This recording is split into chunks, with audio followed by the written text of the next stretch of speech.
OK, bonjour tout le monde, j'espère que ça va bien. Alors aujourd'hui, ce qu'on fait, c'est qu'on monte une stratégie marketing rapidement.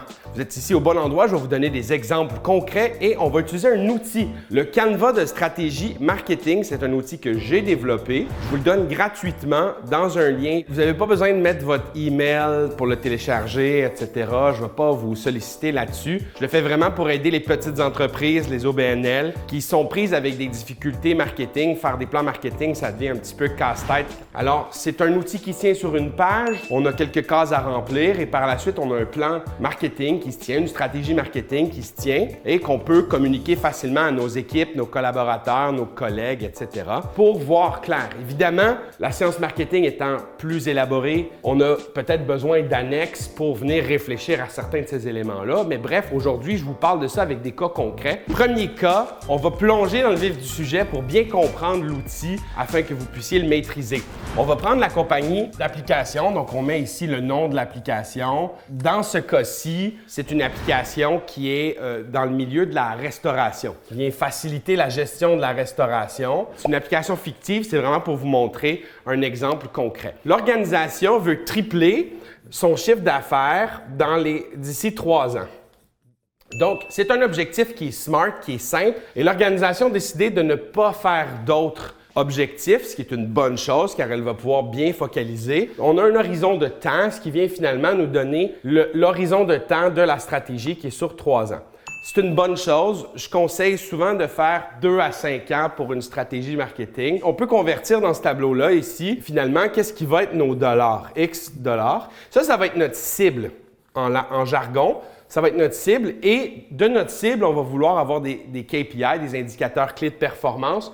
Donc, on pourrait se dire qu'un rapport trimestriel serait notre KPI qu'on suit. Qu'est-ce que ça veut dire? C'est que c'est notre indicateur qu'on va voir. C'est le cadran dans le cockpit de l'avion quand on vole qui nous permet de savoir si on est on track, comme on dit en bon français, avec notre cible. Ensuite, on se retrouve dans le deuxième cadran, les cibles. Les cibles, ce sont les segments, les audiences, ceux à qui on s'adresse. Dans le cas de l'application, on a décidé d'y aller par des industries. Très simple. On peut y aller avec des personas aussi si on veut, on n'est pas obligé d'utiliser la segmentation traditionnelle. Donc, on a la restauration, les hôpitaux. Désolé pour mon écriture, c'est les tout petites. Je vais donner les exemples aussi en PDF si vous voulez. On a le milieu carcéral, on a le milieu des écoles et on a le milieu des garderies. Donc, l'organisation connaît bien sa clientèle visée et il se trouve que dans le milieu de la restauration, elle utilise ici un indicateur très simple avec des petits bonhommes sourires pour savoir quel est l'impact qu'elle a sur ces organisations-là et l'expérience qu'elle a eue avec ces différents segments-là. Et elle a des segments auxquels elle ne s'est pas adressée. Donc, dans cette case, on peut mettre des cibles, des segments, des personas auxquels on s'adresse actuellement et auxquels on ne s'adresse pas, qui vont venir faire partie de notre stratégie pour venir déployer des efforts pour les rejoindre. Dans le positionnement, on vient inscrire ici des mots-clés ou des phrases. C'est plutôt une case où on se met dans l'esprit de nos consommateurs. Quelle est notre perception de la marque? Quelle est notre perception de l'organisation? Ici, on va utiliser l'exemple des mots-clés. Donc, on veut que ça soit painless, customisable, que ce soit la rigueur, service à la clientèle, etc.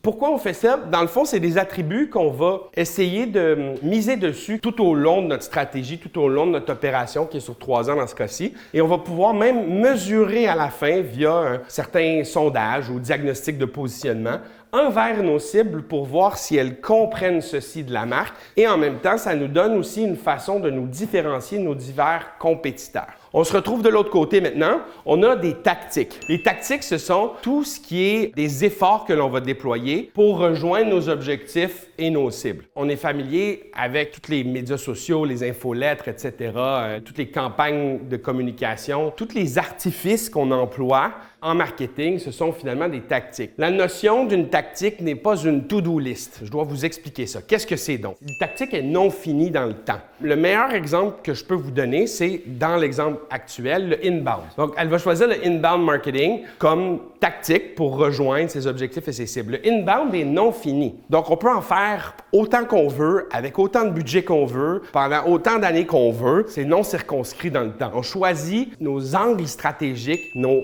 approches créatives, si on veut, pour venir répondre à nos objectifs et rejoindre nos cibles. Donc, on a choisi inbound, les annuaires, parce que dans le milieu des applications, il y a beaucoup d'annuaires d'applications sur lesquels on peut s'inscrire. Et puis, les partenaires resell.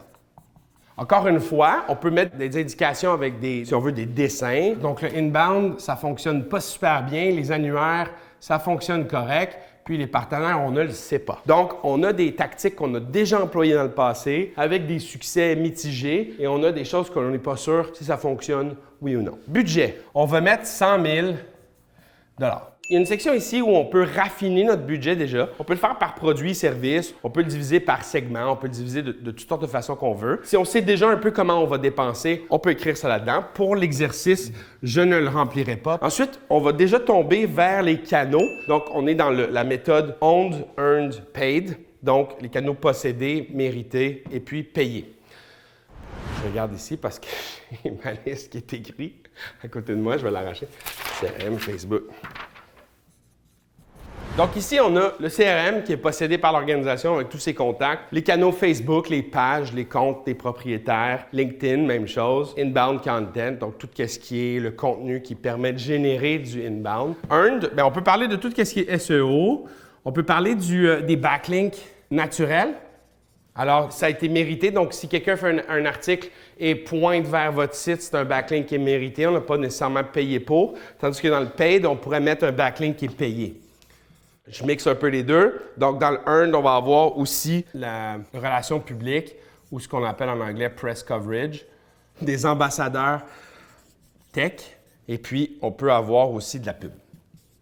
J'ai écrit cette stratégie rapidement. Je viens de la faire devant vous en vous l'expliquant en moins de 10 minutes. Donc, ça vous montre la rapidité avec laquelle on peut avoir une visibilité sur une stratégie. On peut déjà commencer à voir des questions qui pointent le nez. Comment est-ce qu'on va répartir le budget ici? Comment on va répartir le budget avec les cibles? Qu'est-ce qui nous garantit que ça va nous permettre de rejoindre nos objectifs, etc. Donc, c'est un outil qui nous permet de générer des discussions avec nos collègues, nos associés, etc. et avec nous-mêmes, si on veut, pour être sûr qu'on s'enligne dans la bonne voie. Maintenant, je vais prendre un crayon d'une autre couleur et on va regarder des croisements possibles. Ici, j'ai un budget de 100 000 $ qui est relié ici. 100 000 $, il est sur 1 an. Donc, si jamais je veux me faire un plan sur 3 ans, je devrais décortiquer ce chiffre-là sur plus d'une année, évidemment. Deuxième chose, quelle est ma répartition budgétaire avec mes cibles? Est-ce que je veux concentrer mon budget sur les cibles existantes? Est-ce que je veux concentrer mon budget peut-être vers les cibles qui sont plus mécontentes? Ou je veux concentrer mon budget vers les cibles qui sont inconnues? Ces 3 choix-là vont dicter les stratégies de mon organisation. C'est des changements fondamentaux.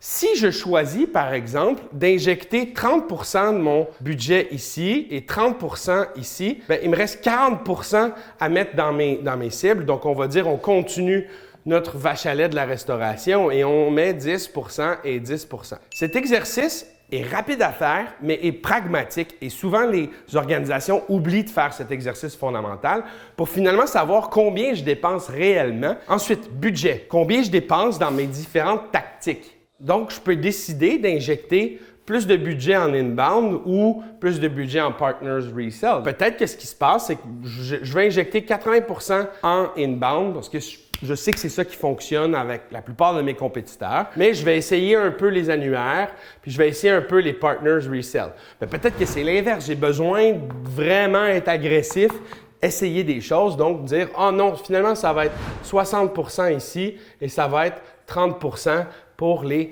partners resell ». Donc, ça aussi, ça me permet de venir valider mon budget. J'aime beaucoup les pourcentages parce que c'est rapide après ça changer en termes de dollars. Ça change plus rapidement.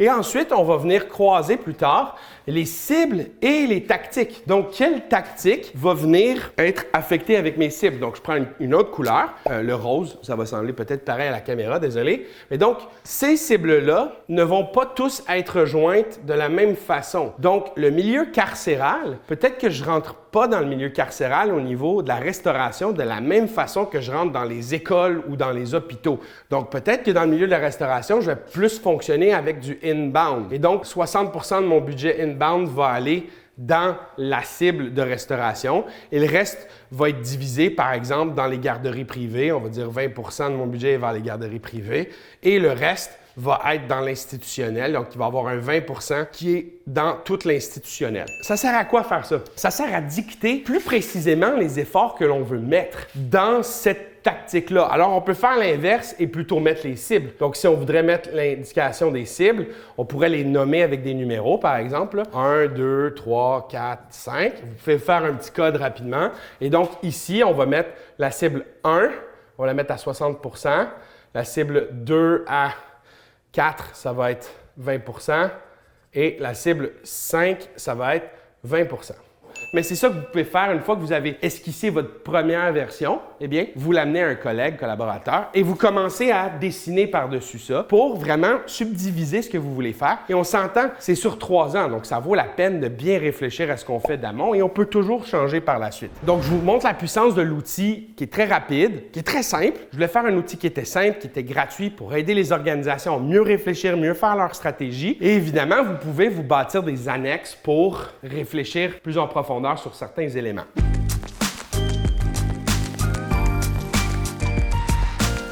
Maintenant, on va parler du deuxième exemple, celui de Makina, qui est une entreprise dans le milieu de la machinerie agricole. Elle a 3 objectifs: atteindre 5 millions de ventes d'ici 31 décembre 2024. Donc, une date beaucoup plus précise, 10 nouveaux clients pour le produit Nicam. Et puis, on a augmenté de 10 % moyenne compte client. Désolé tout le monde pour mon écriture encore, je vais laisser le PDF dans les liens ci-bas, vous pouvez le regarder. L'important ici, c'est de comprendre qu'on a divers objectifs SMART différents. Évidemment, ils sont tous un peu reliés aux 5 millions, mais ce sont des objectifs qui vont m'obliger dans ma stratégie de prendre des pas dans différentes directions pour m'assurer de différentes choses. Ici, c'est clairement une augmentation des ventes. Ensuite, on a une augmentation des clients, mais plus précisément avec un produit. Qu'est-ce que ça veut dire? C'est qu'on veut refléter le fait dans la stratégie qu'on déploie un nouveau produit, le produit Nicam, et on veut s'assurer de son succès. Ensuite, j'ai une augmentation de 10 % de la moyenne des comptes clients. Donc, c'est un objectif qui veut favoriser d'une certaine façon aussi la satisfaction clientèle. Parce qu'on pourrait simplement augmenter un compte client énormément, faire des nouvelles ventes, mais finalement avoir un mauvais service à la clientèle et faire 5 millions, mais l'année d'après, faire moins. Tandis que si on augmente les comptes clients, on s'assure d'une certaine satisfaction. Au niveau des cibles, Makina a identifié 2 cibles. Je vous le rends plus simplement. Ce sont des personas. Donc, on a Ferdinand et on a Martin. Ferdinand est un fermier, 5 employés plus. Et on a Martin qui est un acheteur municipal. J'emploie ici, dans cet exemple, des personas pour vous montrer qu'on peut écrire des personas ici. Donc ici, Ferdinand Fermier, 5 employés et plus. En fait, ce sont des petites fermes, des petites entreprises qui vont acheter du matériel agricole, des machines, etc. Et Martin, qui est un acheteur municipal, car les municipalités achètent du matériel, des tracteurs, des camions, des choses comme ça, que Makina fait. Ensuite, au niveau du positionnement, Makina a écrit plus une belle grande phrase, leader dans la fabrication. Le libellé de positionnement est le suivant. Makina est un leader de fabrication de la machinerie agricole pour les petites fermes et les municipalités. Il se démarque dans sa rapidité d'exécution, de livraison des pièces et aussi sa proximité. Donc, on a les mots-clés principaux qui vont driver la stratégie en bon français. Machinerie agricole, on a aussi déjà une certaine notion de clientèle et on a aussi les facteurs clés de succès sur lesquels on veut miser, donc rapidité d'exécution, proximité avec la clientèle, etc. Ensuite, dans les tactiques, on va aller. On a le prospection et upselling, formation et conférence, on a le marketing automation et on a aussi la publicité payante. Ici, je vais vous expliquer un peu comme si j'étais Makina, pourquoi j'ai pris ces choix-là, en fait. Dans le fond, la prospection et l'upselling parce que j'ai envie d'aller chercher des nouveaux clients, mais aussi d'augmenter mes comptes clients actuels. Et donc, ça va être ma meilleure façon de faire un peu les deux, prospection, upselling. Formation et conférence dans un but d'éducation. Si je suis avec des petites fermes et je vais être dans une proximité, je pense que ça peut être un bon angle pour être proche de mes clients, d'avoir du contenu éducatif. Et les conférences vont me permettre aussi peut-être de me faire mieux connaître par mes clients existants, donc d'augmenter mes comptes clients et aussi aller chercher des nouveaux clients. Ensuite, marketing automation, parce que Makina est en B2B, donc veut envoyer des courriels automatisés, veut se numériser aussi, aller peut-être vers un CRM, etc. Ensuite, on a de la publicité payante, donc pour rejoindre plus les fermiers, on veut aller vers de la publicité payante. Makina a pour son budget entre 30 000 à 50 000 annuel. Elle se demande, c'est dans ses débuts où elle formalise un budget marketing, elle se demande si elle va investir plus dans les prochaines années. C'est un début. Et donc, elle a décidé de diviser déjà son budget par produits et services. Donc, on a Nicam qui va prendre 40 du budget annuel. Ensuite, on a entretien et réparation qui prend 10